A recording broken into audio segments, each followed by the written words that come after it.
Oke, menjawab eh, pembahasan yang dibahas di video 5, di video 6 ya. Maka di video 7 ini kita lihat pembahasan contoh soal yang kita sudah bahas beberapa kali, yaitu balok yang 10 meter dibagi ke dalam dua elemen masing-masing sama panjang 5 meter. Nah, kita bahas tuh bagaimana menentukan matriks S-nya. Gitu ya. S dari balok dengan dua elemen, gitu ya. Sementara tadi dari pembahasan video 6 kita sudah dapatkan bahwa kekakuan satu elemen seperti ini, gitu ya. Kekakuan satu elemen matriksnya 2 kali 2, atau dimensi S kan NF kali NF, gitu ya. NF kali NF. Kalau satu elemen kan F-nya 2. Nah, jadi S-nya tuh 2 kali 2. Nah, gitu ya, pembahasan sudah kita lakukan. Nah, jadi kita lihat sekarang si satu balok itu yang dibagi ke dalam dua elemen, seperti apa matriks S-nya. Oke ya, jadi kita tengok mau menentukan S, ingat S dimensi dimensi ya. S itu adalah NF kali NF. Dari rumus F sama dengan S kali I. Jadi dari dimensi-dimensi matriks ini tidak ada yang unsur NP kan. F dimensinya NF kali 1. S dimensinya NF kali NF. Dan I dimensinya NF kali 1. Selalu seperti itu. Ya, tidak ada berubah, tidak pernah berubah dimensi yang dengan 3 ini. Di rangka patung juga S dimensinya NF kali NF. Nah, di balok juga sama. Gitu ya, NF kali NF. Tinggal kita lihat dulu NF-nya berapa.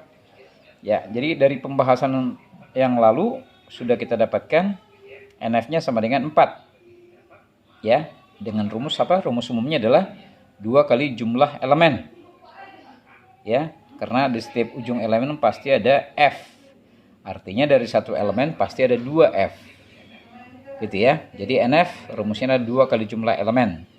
NF tidak pernah ganjil, selalu genap. Oke ya. Nah, jadi gitu, dari elemen 1 ada F1, F1E1 dan F2E2. Dari elemen 2 ada F3E3 dan F4E4. Gitu ya. Sudah kita dapatkan pembahasan NF adalah 2 kali jumlah elemen, maka NF sama dengan 2 kali 2. Karena elemennya 2 berarti 2 kali 2. Gitu ya. NF sudah kita dapat 4. Nah, terus ikutin dulu. Tunggu dulu, agak miring ini. Slow. Oke lah ya.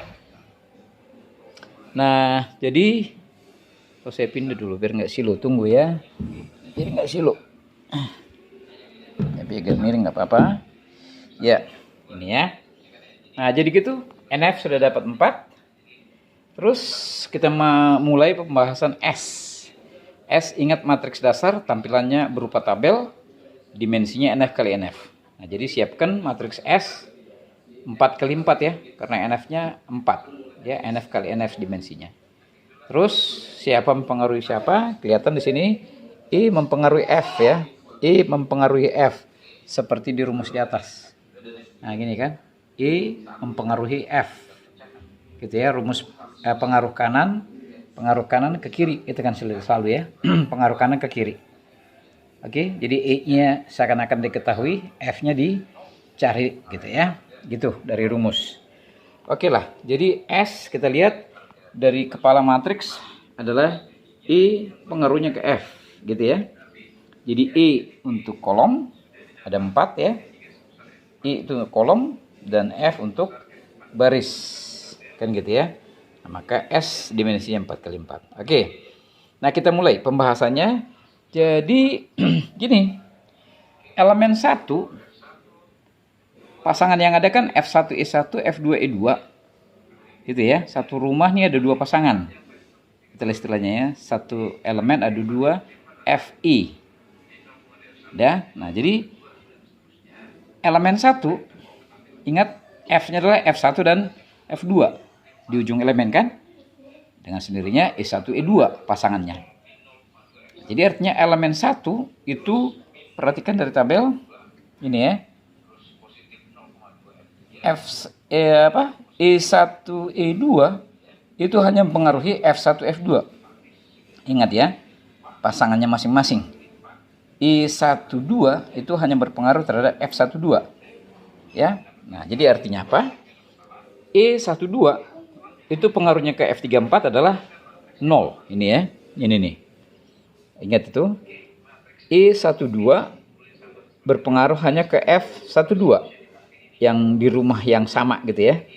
Nah, sekarang isinya E12 pengaruhnya F12, isinya adalah rumus yang tadi yang kita dapat di pembahasan satu elemen. Ini ya. Perhatikan ini. If EI 4EI per L, 2EI per L dan seterusnya, diagonal sama ini. Diagonal sama, ingat itu. Terus ini 2 kali dari sebelahnya. Sebaliknya ini setengahnya, gitu ya. Perhatikan ada keteraturan mestinya, ada keteraturan ya. Oke, jadi gitu. Kita bawa kemari. Nah ini ya. If EI per L1. Ingat ya. E12 pengaruhnya F12, si elemennya adalah sepanjang L1. Ya, ingat kekakuannya EI sama, dua-duanya EI ya. Tapi L-nya beda. Elemen 1 L1 namanya, elemen 2 L2. Walaupun si L1 L2 sama panjang. Tapi penamaan dulu beda kan gitu ya, L1 L1 atau L2 gitu ya. Nah, gitu. Jadi kita bawa kemari. Jadi 4EI per L1, terus sebelahnya 2EI per L1, dan sebelahnya lagi 2EI per L1, dan sebelahnya 4EI per L1. Ingat, diagonal sama ya. Oke. Nah, sekarang masukkan harga L1. L1-nya berapa? 5 kan? Nah, jadi yang angka sendiri kan 4/5 ini ya. EI-nya ya, keluarkan ya. Ini pun sama. 2EI per L1. Jadi 2/5. EI-nya keluarkan. Demikian yang sebelahnya, diagonalnya. Dan demikian di sini. Oke. Jadi kita lihat. Untuk elemen 1, inilah dia poinnya gitu ya. Kekakuannya. Udah? Nah, jadi yang saya bilang tadi. E12 itu tidak ada pengaruhnya ke F34. Ingat, selingkuh namanya. Gitu ya. Jadi pengaruhnya hanya ke pasangannya masing-masing yang satu rumah itu. Satu elemen itu, gitu ya. Nah, jadi udah lain elemen. Ini kan E12 di elemen 1, tapi F34 di elemen 2. Nggak boleh ada hubungan. Jadi 0 ya. Oke. Ingat itu ya. Demikian dengan E34. E34 itu tidak ada hubungan dengan F12. Ya, E34 di elemen 2, F12 di elemen 1, nggak ada hubungan. Dan itu pasangan orang gitu ya. Nggak boleh terjadi perselingkuhan gitu. Jadi nilainya 0 di situ. Gitu ya. E34 nggak ada hubungan dengan F12. 0 ya. Oke. Tapi kemudian E34 itu berhubungan dengan F34. Inilah dia. Gitu ya. Rumusnya sama kayak tadi. Ya, 4EI per L, tapi L-nya L2. Gitu ya. Udah menyangkut elemen 2 kan? E34 dengan F34 ya. Sudah menyangkut elemen 2. Jadi artinya panjangnya adalah L2.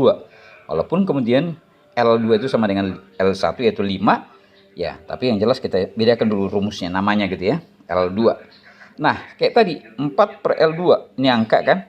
Konstanta jadinya kan? Artinya 4/5.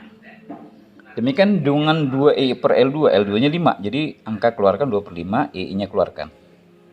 Dan seterusnya. Diagonalnya sama kan? Oke. Nah, seperti itu tahapan pertama. Baru kita masukkan atau hitung ke tahapan kedua. Ini ya. Yang tadi 4/5. Ini 4/5. Terus 2/5. Diagonalnya sama. Nah, 4/5 adalah 0,8. Ya kan? Didesimalkan. 2/5 adalah 0,4. Diagonalnya sama. Jadi masukkan kemari. Gitu ya. 0,8, 0,4. Diagonalnya sama. Nah, kemana EI-nya? Tadi kan ada EI nih. Mestinya 0,8 EI, 0,4 EI dan seterusnya. Nah, perhatikan di sini ambil angkanya aja. Gitu ya, yang pengaruh E12 terhadap F12. Lah EI-nya nggak boleh hilang kan? Nah, keluarkanlah dia. Jadi EI-nya keluarkan. Dah. Nah, jadi artinya ini kali EI semua, EI-nya keluarkan. Tapi kalau digabungkan lagi kan sama, ya kan? Nah, cuma maksudnya yang S di sini yang ada angka-angka aja.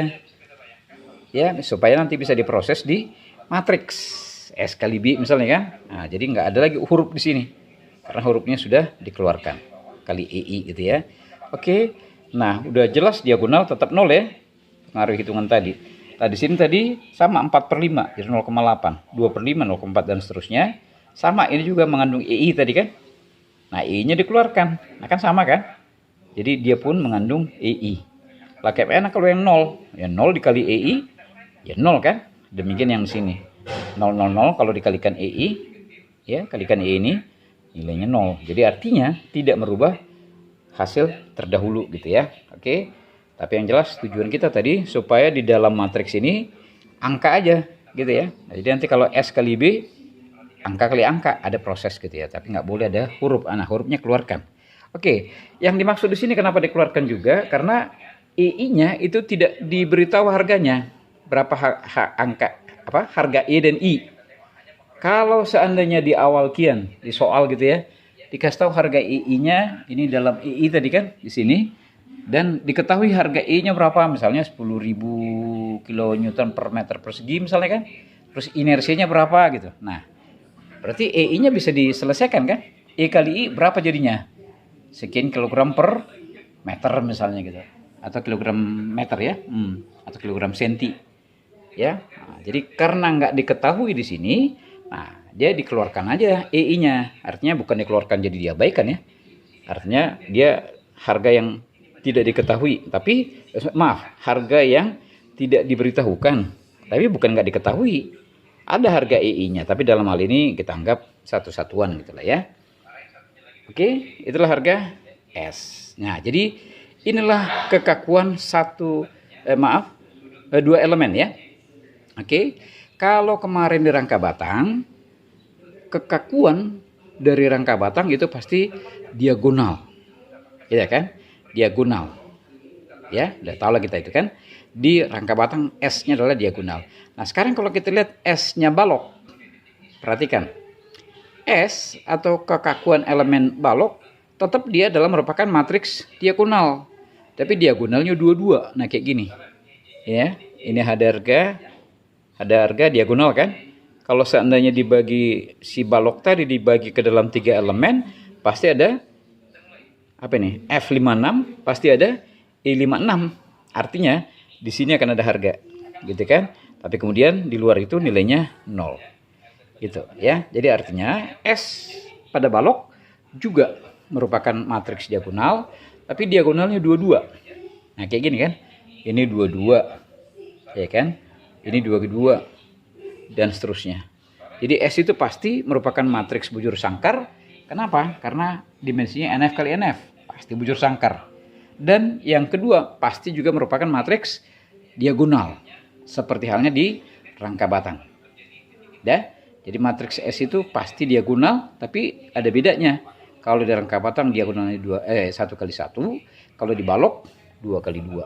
Terus ada lagi beda yang lain, EI-nya di sini ya bisa nggak diketahui kalau di balok. Ya, tapi kalau di rangka batang diketahui tuh. Karena ada proses sebelumnya yang mengharuskan ada harga kekakuan gitu ya, kekakuan EI-nya. Nah, gitu. Jadi dimensi S pada balok sudah kita buat contohnya gitu ya. Dari mulai A, oke, kemudian B-nya merupakan A transpose, kemudian sekarang S. Nah, jadi pembahasan kita hanya 2 saja matriks dasar, ya kan? Kalau rangka batang 3 ya, A, B, dan S. Ini cukup 2 saja, A dan S. Jadi kalau perlu B, ya si A di transpose, gitu ya. Oke, selesai. Matriks S sudah kita dapatkan, ya, matriks dasar. Nah, sekarang kita masuk ke matriks bentukan. Ya, matriks bentukan. Sudah kita bahas kemarin di rangka batang. Ada juga matriks bentukan, ya. Nah, matriks bentukan yang pertama apa? SB. Rumus yang dipakai sama. Seperti rangka batang ya. F sama dengan SB kali X. Oke, jadi dalam hal ini SB adalah S kali B atau SA transpose. Nah ini urusannya bisa diselesaikan di di laptop ya. Sehingga dari pembahasan A, terus B dan S ya, maka kita bisa menginjak ke penentuan SB. Sudah? Jadi matriks bentukan berupa SB dianggap selesai. Kita masuk ke matriks kekakuan global atau K. Di mana rumusnya adalah P sama dengan K kali X. Nah, si K itu adalah merupakan ASB atau ASB atau ASA transpose. Ya, B itu adalah A transpose ya. Nah, yang manapun oke-oke aja, asal ya berkenan gitu ya, diketahui datanya. Oke, seperti itu matriks kekakuan global K. Berikutnya yang ketiga mungkin K inverse. Ya tinggal nginversekan aja hasil dari K yang kita bahas di sini, gitu ya. Oke, jadi matriks bentukan sudah bisa dianggap selesai, SB dan K termasuk K inverse. Ya, sekali lagi A sudah kita hitung. Ya kan? B adalah ya kita tidak hitung memang, tapi B adalah A transpose. Dan yang ketiga tadi adalah matriks S. Oke, matriks dasar di balok kita anggap selesai. Nah, berikutnya nanti coba selesaikan di laptopmu. SB itu S kali B atau S kali A transpose. Dan kekakuan global adalah K dengan rumus ASB atau A kali SB atau A kali S kali A transpose, gitu ya. Nah, jadi yang satunya lagi K inverse. Jadi 3 matriks bentukan pun sudah kita bahas. Seperti itu, video ke-7 kita hentikan dulu. Kita akan masuk ke video yang ke-8. Oke?